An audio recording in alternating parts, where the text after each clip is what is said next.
कल के क्लास में cos थीटा बराबर एक फॉर्मूला।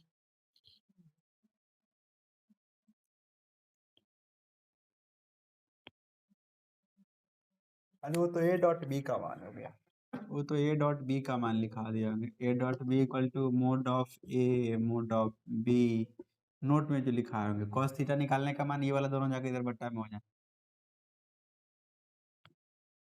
हाँ, vector A dot B divided by magnitude of A into magnitude of B, यही फॉर्मूला। हाँ, कल एक चीज कल बताए थे कि ए डॉट बी का मान अगर जीरो हो, इसका मतलब क्या है? ए डॉट बी का मान जीरो, इसका मतलब क्या है? वेक्टर ए वेक्टर बी पर परपेंडिकुलर है, मतलब थीटा का वैल्यू 90 डिग्री है। पढ़ाए थे। फिर ये पढ़ाए थे वेक्टर ए डॉट पैरेलल वाला में तो vector A dot vector B, इसकी तो ऐसे वही चीज है, का value mod of vector A into mod of vector B के बराबर होगा। कब? जब वेक्टर ए पैरेलल होगा वेक्टर बी का।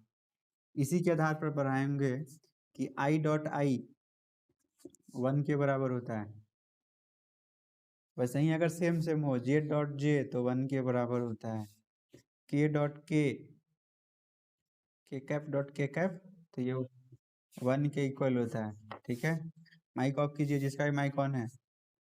यही अगर आई के साथ जे हो तो आई कैप डॉट जे कैप का वैल्यू 0 के बराबर होता है, जे कैप डॉट के कैप का वैल्यू 0 के बराबर होता है। ये पढ़ाई आपको कल पढ़ाई गई थी। ठीक है, आज आपको लिखना है the projection of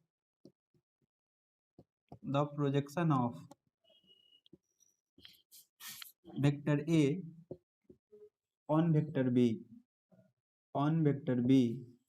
is given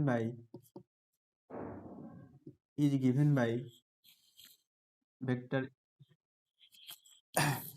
समझाइएगा, कल कहाँ थे?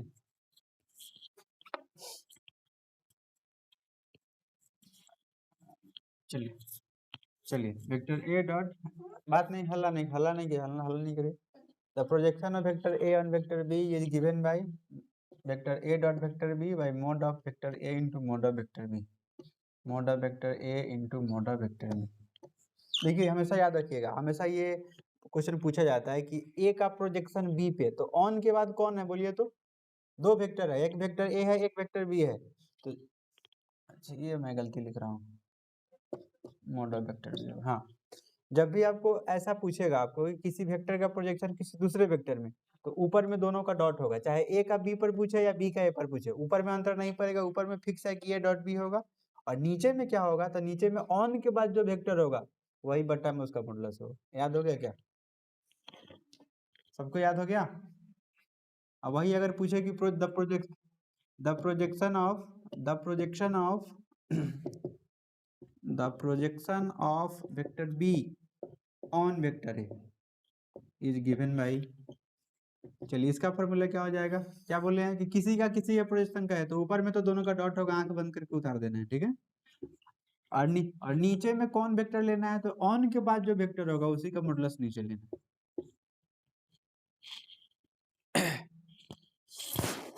हाँ, आगे जरा ध्यान देंगे, हम लोग डॉट प्रोडक्ट कैसे निकालते हैं उसको सीखेंगे। ये लिखिए, उसके बाद बताते हैं।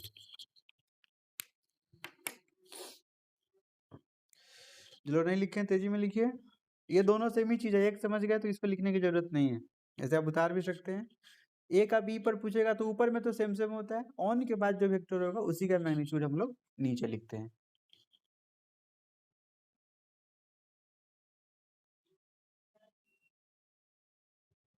हो गया?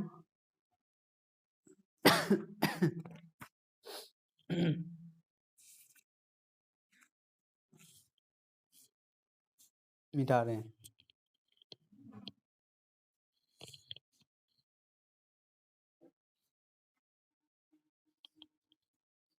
चलिए अब जो बता रहे हैं बहुत ध्यान से देखिएगा, ठीक है, बहुत इंपॉर्टेंट चीज है। जैसे दो वेक्टर दिया हुआ है, मान लीजिए कि वेक्टर ए बराबर हो गया a1 आई कैप प्लस a2 जे कैप प्लस a3 के कैप, और वेक्टर बी का वैल्यू है b1 i cap plus b2 j cap plus b3 के कैप। ठीक है, मतलब दो वेक्टर दे दे और आपसे पूछे कि vector A dot vector B कैसे निकालेंगे। तो सबसे पहले तो दोनों का मान डालेंगे, ए के जगह पर ए का, बी के जगह पर बी का। तो ए का वैल्यू हो गया a1 i cap plus a2 j cap plus a3 के कैप डॉट बी के जगह पे बी का मान b1 i cap plus b2 j cap plus b3 के कैप। ठीक है, अब जरा ध्यान दीजिए कैसे डॉट निकालते हैं। तो डॉट निकालने का तरीका, अच्छा आप लोगों को गुना करने आता है क्या, बोलिए तो, एक एक करके 1 बाई 1 करके डॉट करने।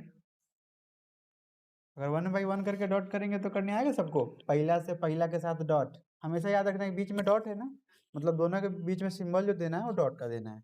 तो पहला वेक्टर में पहला के साथ डॉट करेंगे, तो देखिए ये वाला कांस्टेंट है, ये वाला कांस्टेंट है, तो कांस्टेंट कांस्टेंट एक साथ लिख लेते हैं। ठीक है, a1 b1 a1 b1 और इनटू में आई और डॉट आई कितना होता है।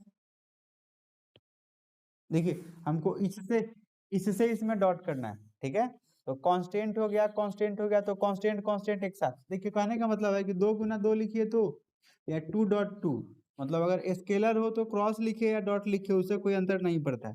ठीक है, वेक्टर में अंतर पड़ता है। तो दोनों कांस्टेंट को एक साथ कर लिए। अब इसमें का आई और इसमें का आई, तो कहने का मतलब कितना हो जाएगा, आई डॉट आई हो जाएगा क्या, बोलिए तो, आई डॉट आई हो जाएगा। और कल ही हम लोग पढ़े थे, या अभी बताए हैं कि जब सेम सेम का डॉट होता है इसका वैल्यू कितना के बराबर आता है। तो इसलिए हम इसको हटा दे रहे हैं, लिख नहीं रहे हैं। क्लियर है। अब जरा बताइए, अगर पहला से हम दूसरा में डॉट करेंगे, अगर पहला को दूसरा के साथ डॉट करेंगे तो कांस्टेंट a1 b1 हो जाएगा, लेकिन आई का डॉट किसके साथ होगा इसमें, बोलिए तो। तो, तो आई का डॉट जे के साथ का मान कितना आता है, 0। फिर आई के साथ अगर तीसरा के, अरे माइक बंद कीजिए, किसका माइक ऑन है। फिर आई का डॉट अगर के के साथ करेंगे तो उसका भी मान कितना आएगा, बोलिए तो इसीलिए हम लोग डॉट में क्या करते हैं, जब भी डॉट करना हो ना तो सेम सेम वाले कोफिशिएंट को गुना कर लीजिए, मतलब आई आई वाले का कोफिशिएंट एक साथ गुना हो गया। फिर अब सबको करने की जरूरत नहीं है, जे वाले को केवल जे वाले के साथ कीजिए। यहाँ प्लस, यहाँ पे प्लस, तो यहाँ प्लस हो जाएगा, a1 a2 b2 हो जाएगा और प्लस। फिर बताइए आगे कितना हो जाएगा,